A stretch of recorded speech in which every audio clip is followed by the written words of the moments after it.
Saudaraku, tidak semua kegaduhan yang terjadi menyangkut nama baik kita perlu dijawab. Sebagai contoh, ketika ada orang yang menuduh kita tanpa bukti, selalu membicarakan kita tanpa pernah tabayun, dan selalu membangun opini negatif serta framing buruk di belakang kita. Ketika mendengar orang yang misalnya berkata, sekarang dia tidak pernah ke musola ini lagi, pasti ada apa-apanya. Padahal dia dulu yang menggagas salat Jumat di sini, salat tarawih di sini, pengajian anak-anak di sini. Dia itu hanya pandai bicara, tapi tidak pernah ada praktik nyata. Iya, dia itu jarkoni.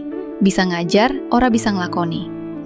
Aku tahu dia itu nggak pernah kelihatan, karena mungkin malu telah memakai dana kas masjid. Dan tudingan-tudingan lain menurut selera pribadi.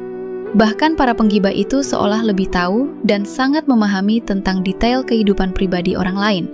Padahal dengan hanya menggibah saja tidak akan merubah keadaan, justru akan memperburuk kondisi keimanan.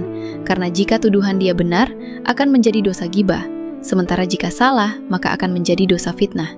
Selama bisa menahan untuk tidak bicara berlebihan makan, tahanlah, maka engkau akan selamat. Rasulullah Shallallahu Alaihi Wasallam bersabda, barang siapa beriman kepada Allah dan hari akhir, maka hendaklah ia berkata baik atau diam. Hadis riwayat Bukhari nomor 6018 dan Muslim nomor 47. Hadis ini jelas dan tegas.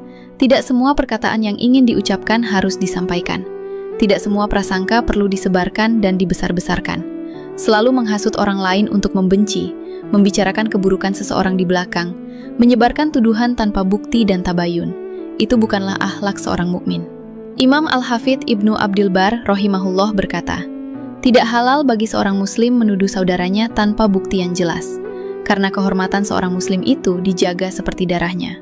Kitab At-Tamhid jilid 21 halaman 281. Beliau menegaskan bahwa menjaga lisan adalah bagian dari menjaga agama. Tuduhan tanpa dasar bukan hanya melukai manusia, tetapi juga membahayakan pelakunya di hadapan Allah. Imam Al-Hafidh Ibnu Rajab Al-Hanbali rahimahullah berkata, di antara tanda kesempurnaan iman seseorang adalah meninggalkan perkara yang tidak bermanfaat baginya. Kitab Jami Al-Ulum wal Hikam, jilid 1 halaman 288. Selalu sibuk meneliti kehidupan orang lain, menebak-nebak kedalaman niat orang lain, dan membangun opini buruk tentang orang lain bukanlah perkara yang bermanfaat. Itu justru pertanda buruk dan jahatnya hati seseorang yang belum selesai dengan urusan dirinya sendiri. Al-Ustadz Dr. Syafiq Riza Basalamah, hafidhahullah, dalam ceramahnya menegaskan bahwa konflik di lingkungan masjid sering bukan karena kurangnya kegiatan, tetapi karena kurangnya pengendalian hawa nafsu pribadi. Beliau mengatakan, kalau niatnya ibadah, tidak perlu panggung.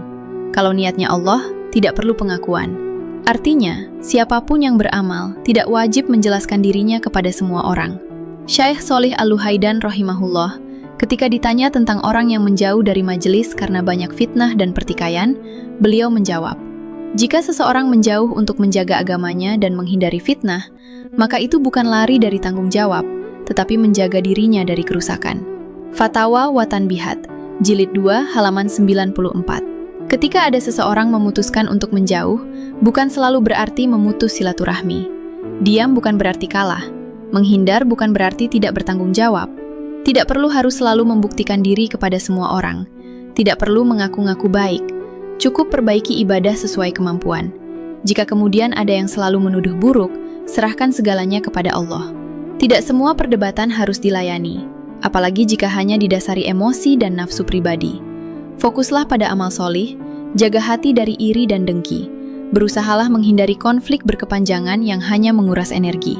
Karena pada akhirnya, yang akan dihisap bukan penilaian manusia, tetapi ibadah dan perbuatan kita sendiri. Wallahul musta'an.